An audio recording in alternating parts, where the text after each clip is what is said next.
Okay. Hi. My Hi. question is, if I'm no longer in relationship with an experience of victimization, and the error that occurred that led to the feelings of being victimized are no longer propagated by this relationship, Yeah. am I ignoring truth? And does it have to be? I mean, does this relationship with what occurred have to end? You know. I'm not. Yeah. Can you run it by me one more time? Okay. I'm sorry. Well, I just have. Yeah, it's okay. If I am no longer in relationship with an experience of victimization, Okay. and the error that occurred that led to my feelings of being victimized are no longer propagated by this relationship that I. So that's chose not. to be That's in. no. You're no longer being victimized in the relationship. Right. That's Okay. right. Mm-hmm. But am I ignoring truth by ending that relationship with victimization? Oh, I see. I see. Yeah. Yeah. You know? No, I don't. Well, look. You know, these words have a lot of power to them, don't they? Yeah. So they have a lot of power. So, and I know what happens is really powerful words get associated with experiences, and then it can be very difficult to sort of disentangle yourself. But this is the way I would suggest to really look at it. Without denying in any way anything that ever happened, without denying how painful something was, how difficult something was, without sweeping anything under the rug, so we can be true to the experience that has happened without taking on an identity that says, okay, I am a victim. Because a victim, like a victim is a label that we put on ourselves when we have been subjected to certain kinds of painful experiences, right? Well, what about I am angry? Is that Okay, that's fine. okay? So if there's anger, then anger is an emotion, right? In that sense, the emotion is real. You can't deny how you feel. I'm not suggesting that you deny what you feel. What I'm suggesting is it's possible to live without the identity, because it's one thing to use the term like being victimized or having been a victim. It's something different and much deeper when to be a victim becomes an essential part of how we see ourselves. Then you're trapped. Then you're stuck in the past because your identity is then stuck in the past. Well, the past, I feel like it's prologue and it's here. Mm-hmm. So I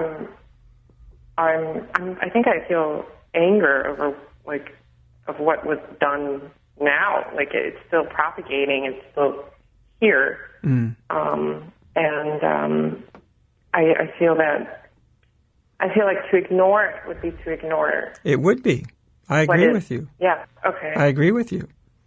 Mm-hmm. I absolutely agree with you. I wouldn't suggest that you ignore it at all.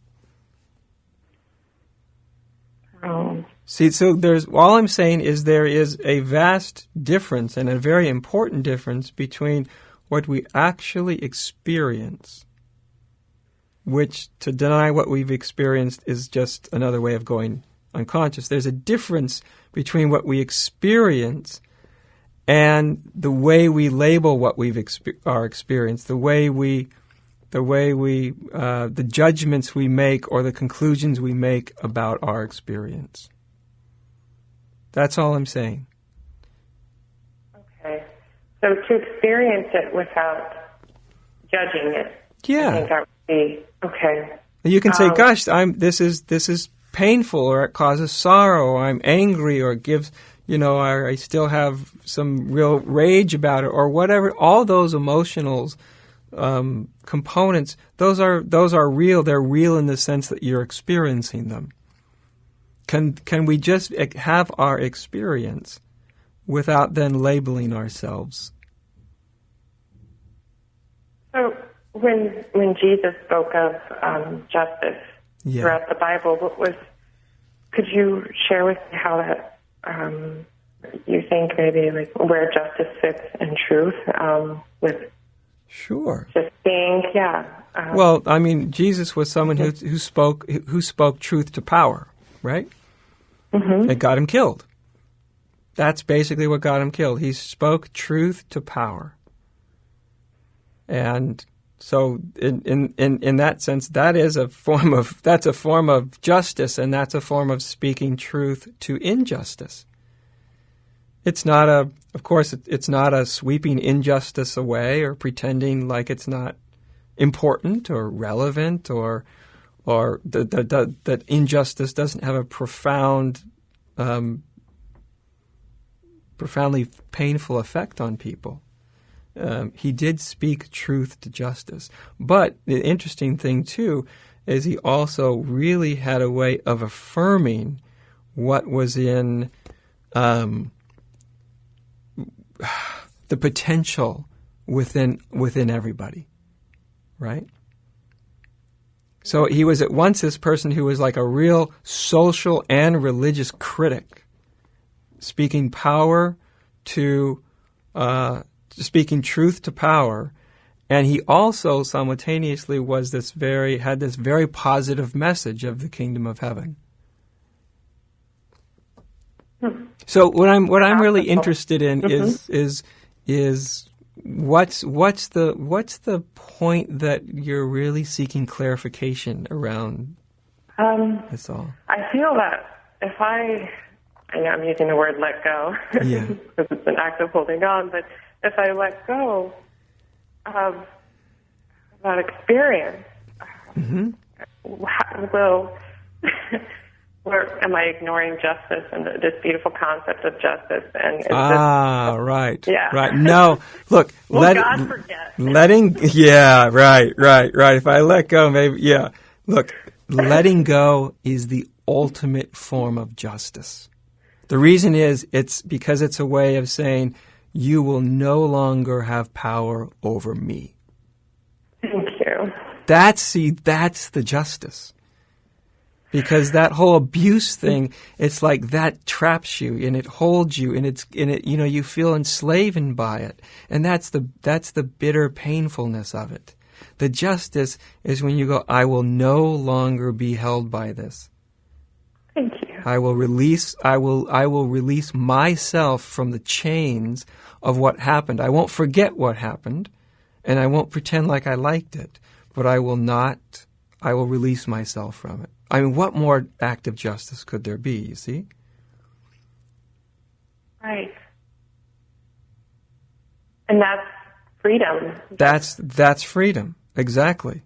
That's freedom. That's freedom. That takes your freedom back from the past or anybody who ever tried to take it from you.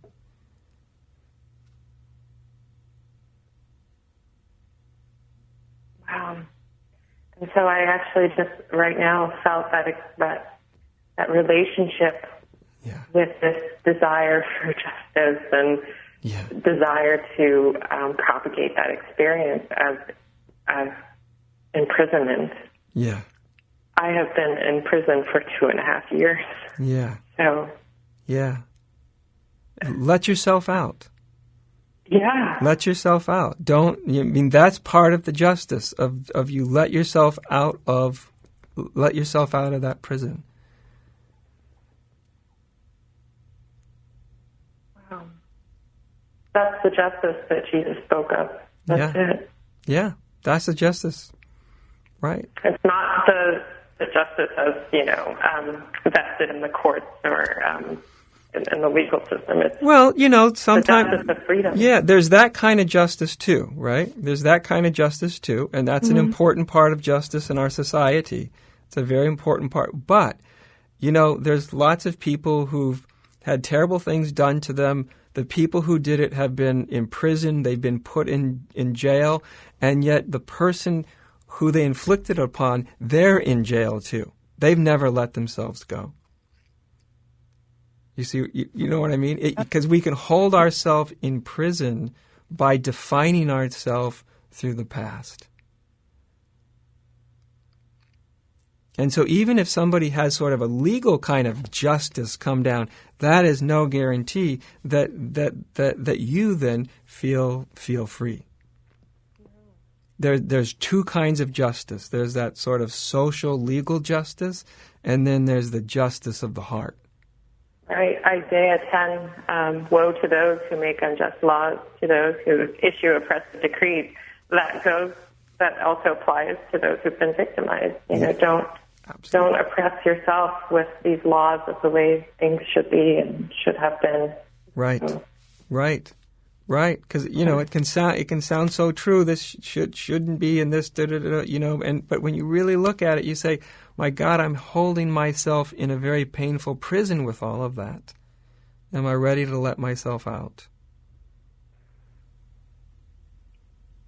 Wow. What? Thank you. Okay. Wow. I actually, for the first time, have seen.